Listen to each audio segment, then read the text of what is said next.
Meron akong avocado dito na nakaslice. Gusto kong lagyan ito ng Bear Brand, yung milk powder. Gusto ko itong Bear Brand kasi mabango siya. Yan. Masarap siya. Minsan nilagyan ko siya ng condensed milk. Pero ngayon, gusto ko yung Bear Brand. And then, inimix ko lang siya. Ganyan. Durog-durogin lang.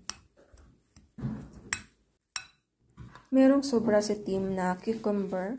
Ihalo ko na lang siya dito para hindi rin siya masayang. Yan, yung cucumber. First time ko dito yung avocado na may cucumber. Masarap pala.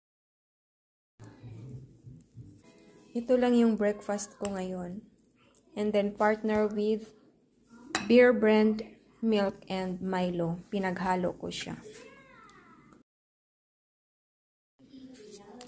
Mga unta ninyo.